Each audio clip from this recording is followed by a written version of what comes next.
अस्सलाम वालेकुम वरहमतुल्लाहि वबरकातुहू। उम्मीद करती हूँ कि आप सब खैरियत से होंगे। आज आपके पास मैं जो टॉपिक लेकर आई हूँ वो है एक हदीस, और हदीस मुबारक किस मौजू पे है वो मैं आपको बताती हूँ। वो है पर्दा पोशी पे, कि किसी की पर्दा पोशी किस तरह करनी चाहिए, पर्दा पोशी की अहमियत क्या है, उस पे एक हदीस है, तो मैं आपको सुनाती हूँ।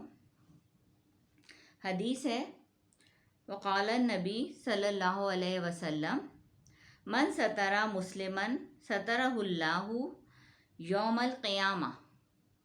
और इस हदीस का तर्जुमा क्या है?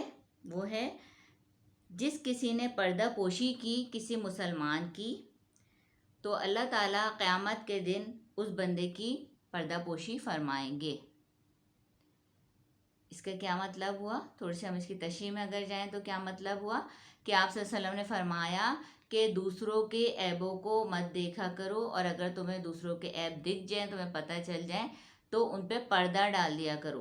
पर्दा पोशी का मतलब ये है कि दूसरे के ऐबों को ढक दिया करो, और जब तुम ऐसा करोगे, उसके ऐबों को नुमायाँ नहीं करोगे बल्कि छुपाओगे, उसको शर्मिंदा नहीं करोगे, तो फिर क्या होगा कि अल्लाह ताला क़यामत के दिन तुम्हारी पर्दा पोशी फरमाएगा।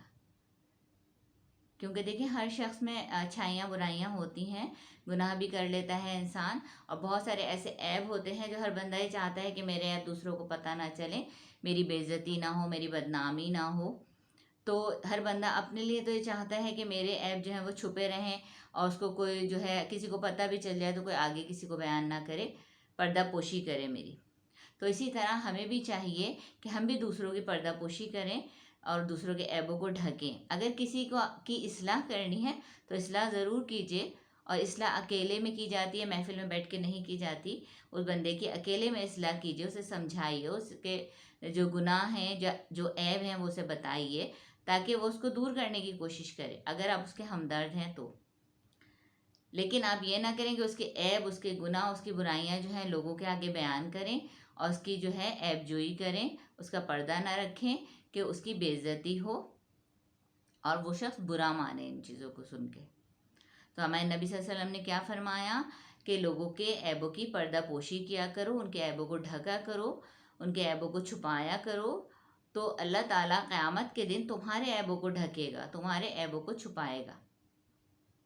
तो हम सब यही तो चाहते हैं कि अल्लाह ताला हमारे ऐबों को छुपाए, और अल्लाह ताला हमें जो है वो सवाब दे, अल्लाह ताला हमें जन्नत में जगह दे। हम बड़ी से बड़ा भी गुनाह कर लें तो अल्लाह ताला कभी भी हम उस गुनाह पे ना पकड़े, हमें माफ़ कर दे। यही तो हम सब चाहते हैं ना।